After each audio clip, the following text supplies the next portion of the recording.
The Elamites, a civilization forged in the crucible of ancient Mesopotamia, hold the key to understanding the intricate tapestry of human history. Their enigmatic culture, nestled between the mighty Persian Empire and the fertile plains of Sumer, left an indelible mark on the course of human events. As we embark on this journey into the heart of Elamite territory, the whispers of a long-lost world beckon us to uncover the secrets that lie hidden in the shadows of time. In the fertile expanse of southwestern Iran, where the Zagros Mountains give way to the sun-baked plains of Khuzestan, the Elamite civilization began to take shape around 3200 BCE. This region, nestled between the mighty Tigris and Euphrates rivers, had long been a crossroads of ancient cultures, with trade routes and migratory paths weaving together like the threads of a rich tapestry. The earliest Elamites likely descended from the Proto-Elamite peoples who inhabited the area during the Neolithic period, established their first settlements along the banks of the Karun and Karka rivers. As we delve into this formative period, the city of Susa emerges as a pivotal hub of Elamite activity. Strategically situated near the modern-day town of Shush, Susa would eventually become the capital of the Elamite kingdom, its name etched into the annals of history alongside those of other great ancient cities like Ur and Uruk. During the Proto-Elamite period, however, Susa was just one among several important urban centers, including Anshan and Liyan, which dotted the landscape of what is now Iran's Khuzestan province. The Elamites of this era were skilled artisans and traders, renowned for their expertise in crafts such as pottery, weaving, and metalwork. Their distinctive ceramic ware, often adorned with intricate geometric patterns and figurative motifs, has been unearthed by archaeologists at numerous sites throughout the region. The presence of these artifacts not only attests to the Elamites' technical prowess, but also suggests a complex network of exchange relationships with neighboring cultures, including the Sumerians and Akkadians to the west. As we explore the earliest phases of Elamite history, the figure of King Embark, who ruled around 2600 BCE, begins to emerge from the shadows. Although the details of his reign remain somewhat sketchy, Embark is notable for being one of the first Elamite rulers to leave behind a written record of his achievements. His name appears in the Sumerian king list, a cuneiform tablet that chronicles the rulers of Mesopotamia from the dawn of civilization to the fall of Babylon. This text provides valuable insights into the politics and diplomacy of the ancient Near East, highlighting the intricate web of alliances and rivalries that characterize relations between the Elamites and their neighbors. The reign of Embark coincides with a period of significant cultural and economic transformation in the region. The introduction of writing, likely borrowed from the Sumerians, revolutionized Elamite administrative practices and facilitated the development of more complex systems of governance. Meanwhile, advances in agriculture and irrigation enabled the growth of larger, more stable populations, laying the groundwork for the emergence of a robust and centralized state. As the Elamite kingdom begins to take shape under Embark's successors, including his son Siruk II, we witness the gradual consolidation of power in the hands of a ruling elite.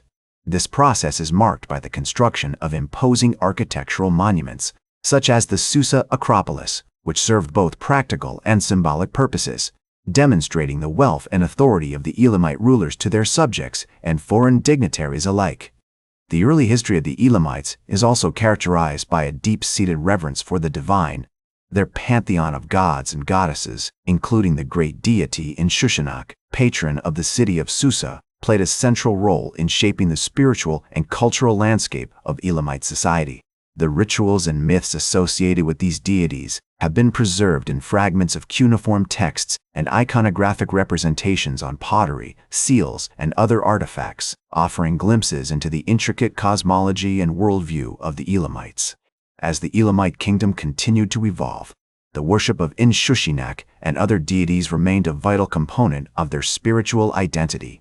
The construction of temples and sanctuaries dedicated to these gods, such as the impressive temple complex at Shogazanbil, built during the reign of King Untashnapirisha in the 13th century BCE, underscores the significance of religion in Elamite society.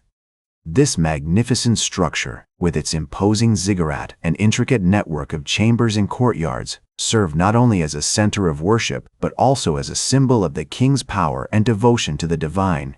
The reign of Untashnapirisha marked a period of significant cultural and artistic achievement in Elamite history.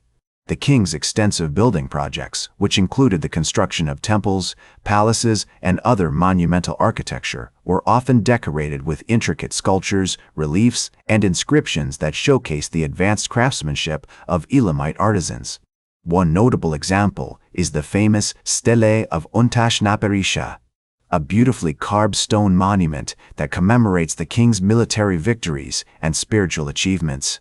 As the Elamites continued to interact with neighboring cultures, including the Babylonians and Assyrians, they absorbed various influences that shaped their art, literature, and politics.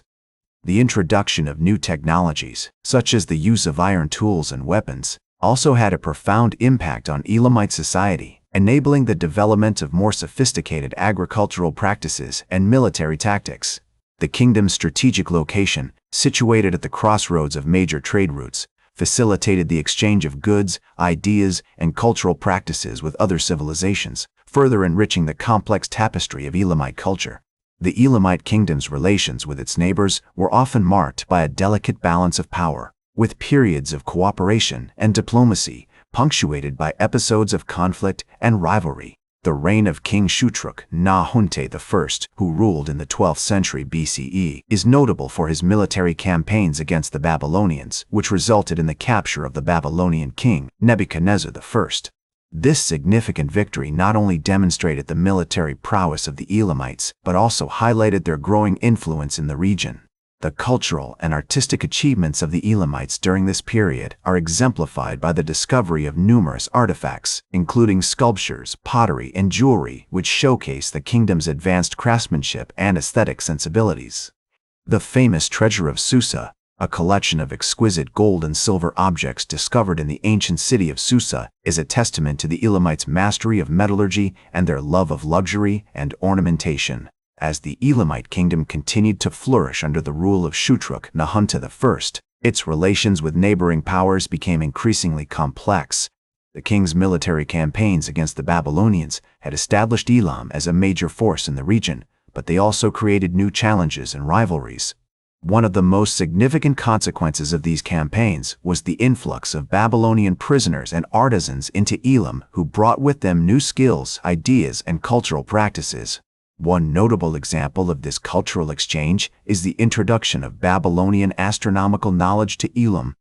The Elamites had long been interested in astronomy, but their understanding of the subject was largely based on observation and tradition.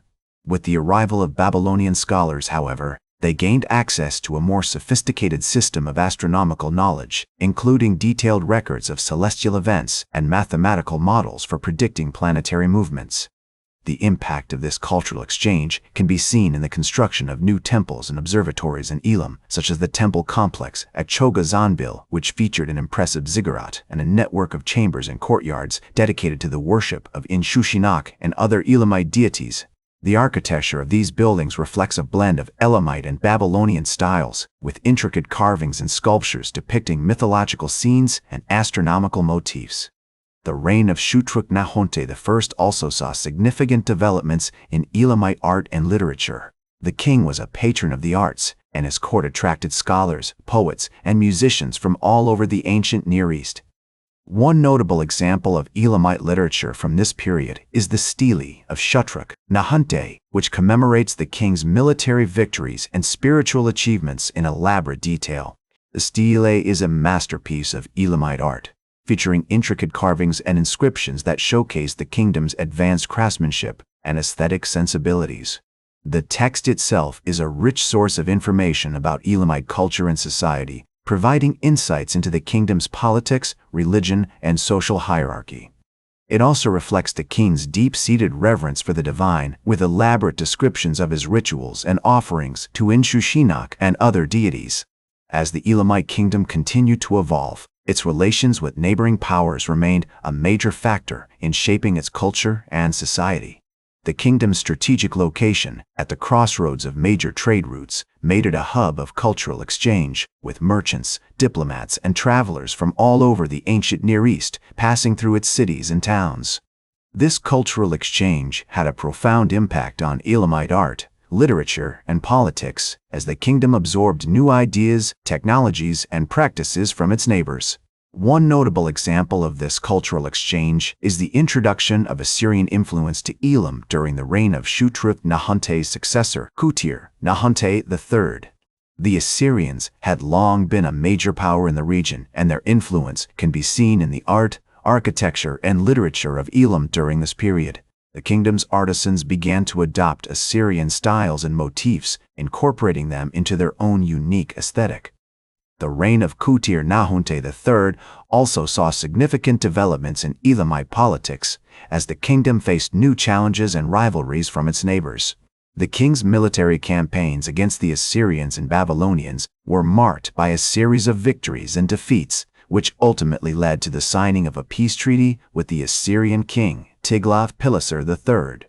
This treaty marked a significant turning point in Elamite history as the kingdom began to navigate a complex web of alliances and rivalries with its neighbors. As the Elamite kingdom navigated this complex web of alliances and rivalries, it faced significant challenges from its neighbors, particularly the Assyrians. The treaty with Tiglath-Pileser III had established a fragile peace, but it was clear that the Assyrians remained a major threat to Elam's security. Kutir-Nahunte III responded to this challenge by strengthening Elam's military and forging new alliances with other regional powers. One of the most significant developments during this period was the emergence of the Median kingdom to the north of Elam. The Medes were a powerful and influential people who would eventually play a major role in the downfall of the Assyrian Empire. Kutir-Nahunte III recognized the potential benefits of an alliance with the Medes and began to cultivate diplomatic relations with their king, Kashtariti. The Elamite-Median alliance was cemented through a series of strategic marriages and trade agreements. The two kingdoms exchanged goods, ideas, and cultural practices, with the Elamites adopting certain Median customs and traditions. This alliance also provided Elam with a degree of protection against Assyrian aggression, as the Medes were a powerful buffer state that separated Elam from the Assyrian heartland. Meanwhile, Kutir-Nahunte III continued to invest in Elam's infrastructure and cultural institutions. He commissioned numerous building projects, including the construction of new temples, palaces, and public monuments. The king also patronized the arts, supporting a thriving community of poets, musicians, and artisans who created works that reflected Elam's rich cultural heritage. One of the most notable examples of Elamite art from this period is the famous Stele of Kutir-Nahunte, which commemorates the king's military victories and spiritual achievements. The stele features intricate carvings and inscriptions that showcase the kingdom's advanced craftsmanship and aesthetic sensibilities. It also provides valuable insights into Elamite culture and society, including the kingdom's social hierarchy, religious practices, and diplomatic relations with neighboring states. As Kutir-Nahunte III grew older, he began to focus on ensuring a smooth succession and securing Elam's future. He appointed his son, Kumban-Kaltash II, as his co-regent and began to transfer power to him. This transition was marked by a series of ceremonial rituals and public declarations, which helped to establish Kumban-Kaltash II as the legitimate heir to the throne. Kumban-Kaltash II faced significant challenges as he ascended to the throne, including ongoing tensions with the Assyrians and the need to maintain Elam's delicate balance of power in the region. However, he was well prepared for these challenges, having been groomed by his father and possessing a deep understanding of Elamite politics and diplomacy. The new king would go on to play a major role in shaping Elam's future, navigating the complex web of alliances and rivalries that defined the ancient Near East during this period. The early years of Kumban-Kaltash II's reign were marked by a series of diplomatic maneuvers as he sought to strengthen Elam's position and secure its borders. He maintained the alliance with the Medes while also cultivating relations with other regional powers, including the Babylonians and the Egyptians. This delicate balancing act required great skill and diplomacy, but it ultimately helped to establish Elam as a major player in the ancient Near East.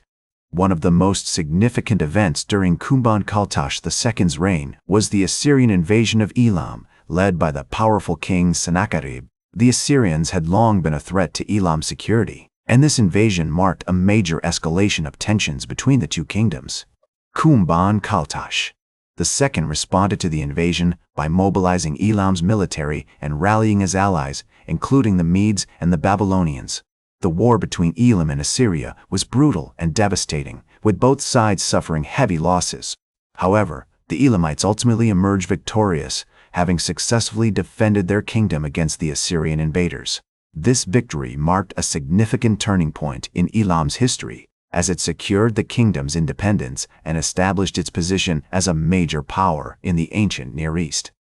The aftermath of the war saw a period of reconstruction and renewal in Elam, as Kumban-Kaltash II sought to rebuild and strengthen his kingdom. He invested in new infrastructure projects, including the construction of roads, bridges, and public buildings. The king also patronized the arts, supporting a thriving community of poets, musicians, and artisans who created works that reflected Elam's rich cultural heritage. As Kumban-Kaltash II grew older, he began to focus on ensuring a smooth succession and securing Elam's future. He appointed his son, Tamaritsu I, as his co-regent and began to transfer power to him. This transition was marked by a series of ceremonial rituals and public declarations, which helped to establish Tamaritsu I as the legitimate heir to the throne.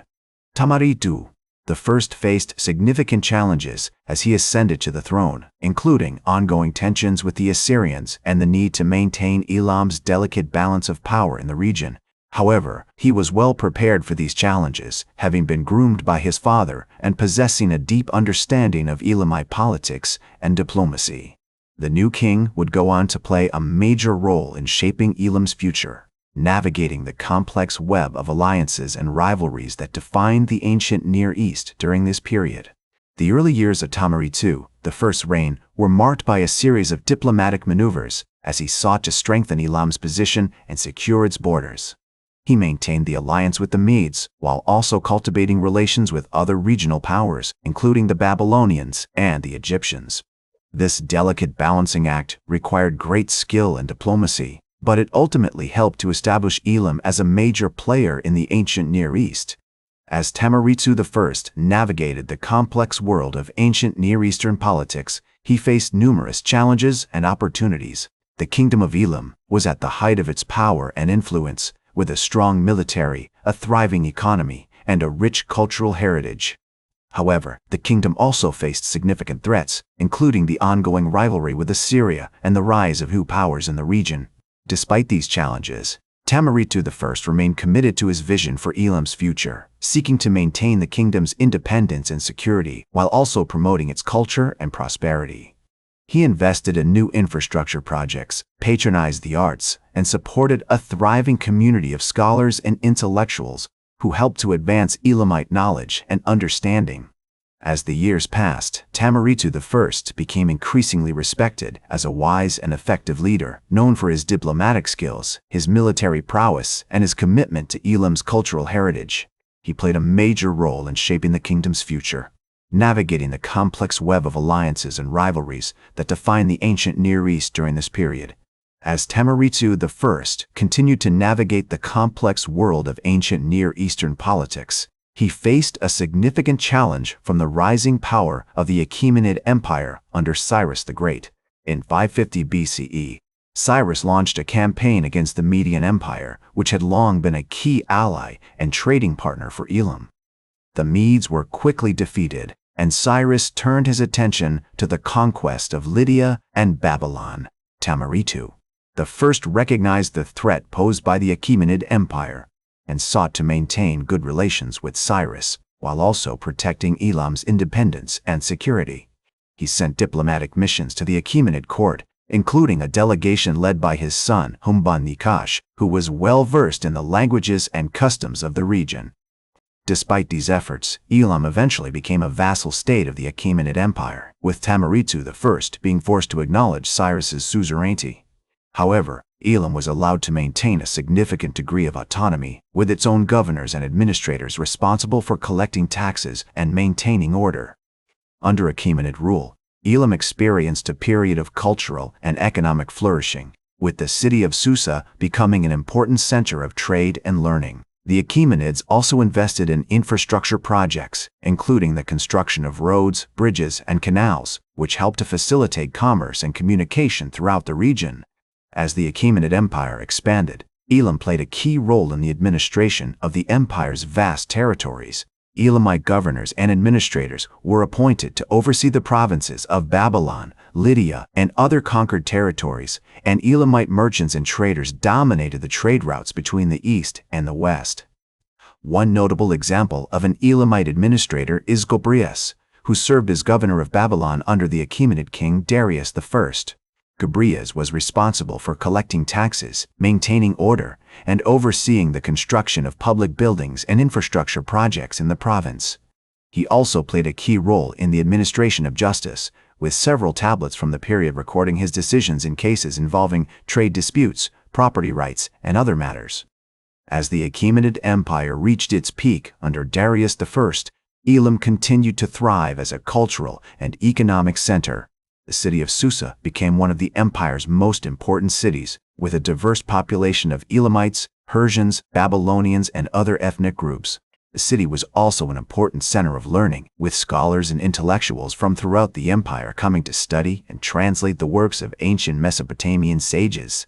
Despite its prosperity under Achaemenid rule, Elam eventually began to decline as a distinct cultural and political entity. As the Achaemenid Empire expanded and contracted over the centuries, Elam became increasingly assimilated into the broader Persian culture. The Elamite language and script were eventually replaced by Old Persian, and the region's unique cultural traditions were gradually lost. The final blow to Elam's independence came in 330 BCE, when the Achaemenid Empire was conquered by Alexander the Great.